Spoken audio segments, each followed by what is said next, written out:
Moments before sunrise, the palace triggered a move so extreme it sent shockwaves from London to New York within minutes.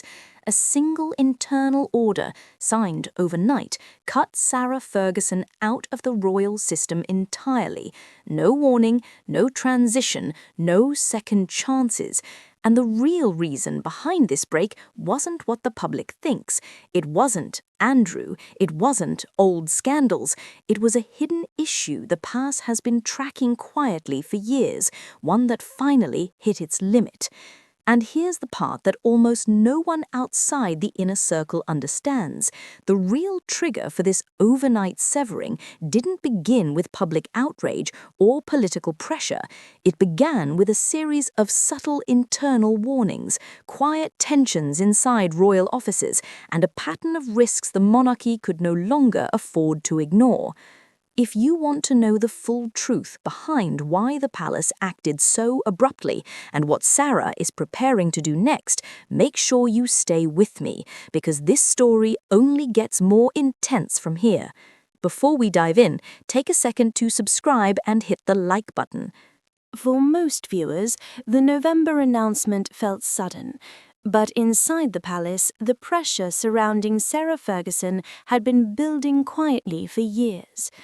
The shift began the moment Charles took the throne and pushed a tighter, more controlled vision of the monarchy, one where every public figure needed a defined purpose, a clean record, and a clear role. Sarah had none of those. Her living arrangements raised questions the palace struggled to answer. She wasn't a working member of the family. She held no active duties. And financially, her situation had become increasingly unpredictable, which only added more uncertainty to an already complicated picture. The Crown couldn't justify long-term support for someone with no official responsibilities, especially during a period when the institution was trying to prove it could modernize and operate with sharper efficiency. Political pressure quietly made things worse. Several figures in Westminster had been urging the palace to resolve lingering issues tied to older controversies, and Sarah's name appeared in those conversations more often than she probably realized. Even outside the UK, questions started resurfacing, particularly in the United States, where media interest in unresolved royal storylines tends to flare up fast. Individually, none of these issues would have triggered such a decisive break, but together they created a steady, unavoidable build-up. And by late 2022, it was becoming clear to senior advisors that the situation couldn't drift any longer. But the first real signs that something was shifting didn't come from public pressure or political debate. They came from inside the royal household, where a few key figures started noticing details everyone else seemed to overlook. The earliest internal warnings didn't come from headlines. They came from small details that only those inside the system would notice. Catherine was one of the first to sense it. During a routine briefing in early 2023, she overheard staff discussing rising maintenance costs across several Windsor properties. The numbers had climbed sharply, but what caught her attention was the hesitation in their tone when Sarah's living arrangement came up. That kind of pause usually meant something bigger was brewing. A few weeks later, another subtle shift appeared. Catherine reviewed a set of public sentiment metrics covering all major branches of the family. Most trends were predictable: steady support for the Wales household, cautious approval for Charles's modernization efforts. But one chart stood out. A noticeable spike in negative sentiment had formed around Sarah, sharper than anything seen in previous years. It wasn't tied to a new scandal, it was tied to confusion. People didn't understand why she still lived on Crown property when she held no role. That confusion wasn't limited to the UK. A cross-Atlantic survey showed something even more concerning. Older American viewers, a demographic deeply familiar with the 80s and 90s royal era, were increasingly critical of what they called a lack of clarity around the situation. To them, the arrangement felt inconsistent, outdated, and poorly explained.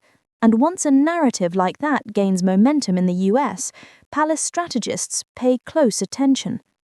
Inside the household at Windsor, the atmosphere also began to shift. Staff who once described the environment as stable started using different words: strained, unsettled, uncertain. Routine interactions felt colder. Long-standing habits had changed. For people trained to read subtle signals, it was clear that something foundational was starting to move beneath the surface. Behind the scenes, foreign media added new pressure. American outlets began linking Sarah back into old controversies, dragging her name into renewed discussions that the palace had hoped would stay dormant. That alone changed the internal risk assessment. She had no official role, no institutional shield, and no structured protections. The more her name resurfaced internationally, the more exposed the monarchy became. An internal document eventually made the issue plain. Sarah was listed as a rising reputational concern. No longer a peripheral challenge, but a developing risk. The wording was carefully chosen, but the implication was unmistakable. People inside the palace knew what that kind of phrasing meant. It signaled the beginning of a transition from concern to action. And once that shift began, attention moved to the one person who understood media storms better than anyone inside the family, someone who would soon shape the decision that changed everything. As internal concerns grew, one figure began piecing together the wider implications: Camilla. She had spent years navigating public opinion, and she recognized the early signs of a narrative spiraling out of control. What bothered her most wasn't the domestic chatter, it was the sudden spike in American coverage. Major outlets were no longer treating Sarah as a footnote. They were framing her as a lingering complication in a system trying to modernize. Camilla called a quiet strategy meeting with senior advisors, the kind of gathering held only when an issue needed careful containment. Press analysts laid out the data. Mentions of Sarah in US media had more than doubled over a few months. Old controversies were resurfacing. Financial missteps were being re-examined. And each story ended with the same question: why was she still connected to the royal household? Communication staff warned that the narrative was shifting from curiosity to critique. The monarchy appeared inconsistent, selective, and hesitant to address outdated arrangements. For a family trying to project stability, that perception was dangerous. One advisor put it bluntly: this is becoming a story about credibility. William, briefed separately, reached the same conclusion.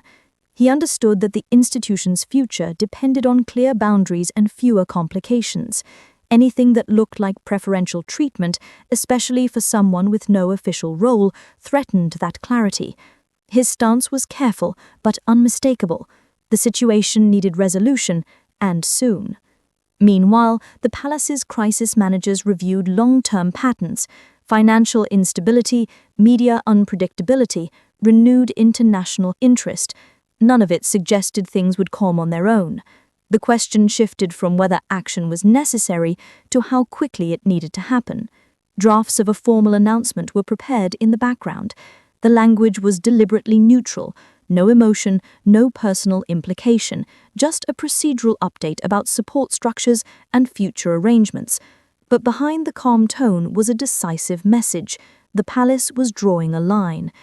By mid-November, the decision was finalized. The date was set. Staff worked in silence, preparing press briefings and legal summaries without describing the decision for what it truly was: a permanent separation.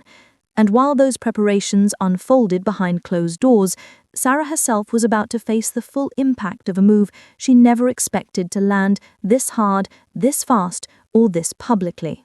When the announcement finally dropped, Sarah wasn't at home.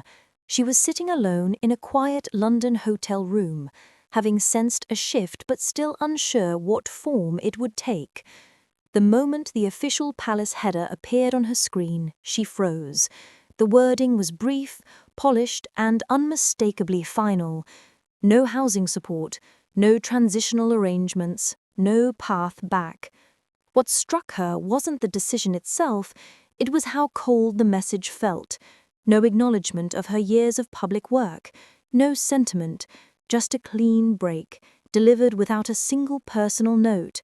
For someone who had spent decades orbiting the royal world, the tone felt like a door closing for good. Within minutes, the global reaction hit.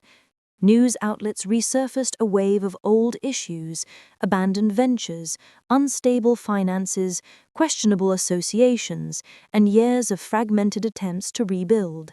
Clips, quotes, and headlines she thought had faded were suddenly everywhere again. The speed of it was overwhelming. A single announcement had revived an entire history. Her daughters felt the weight immediately. Both reached out within minutes, not with confusion but with urgency.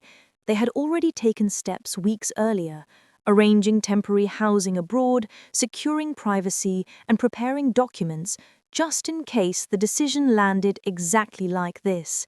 It wasn't panic, it was preparation. They had known the break would be sharp.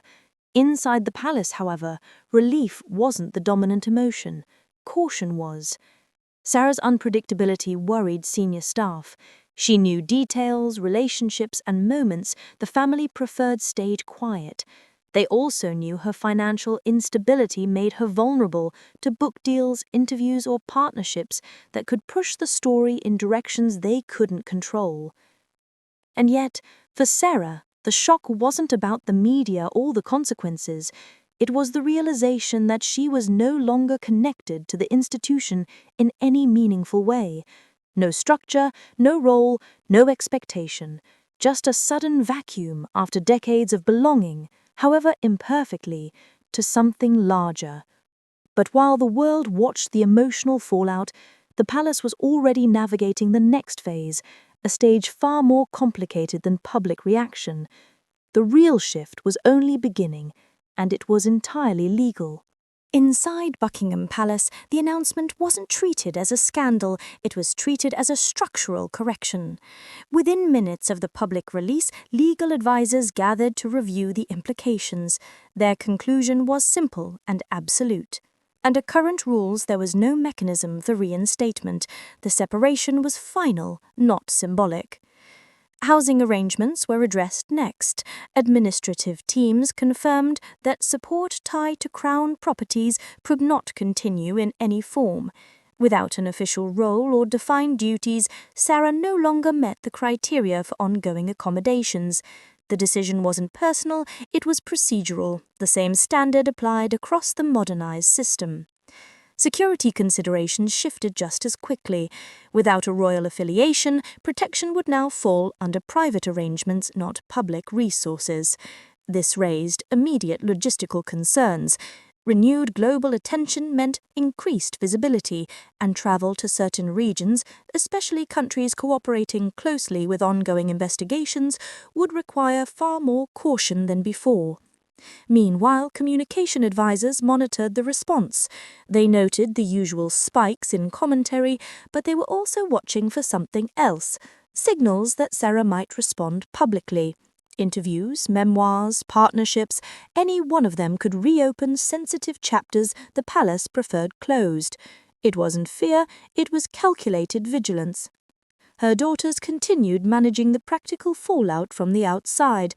Housing paperwork was finalized abroad, travel plans were adjusted, and local contacts prepared a private space for her to regroup.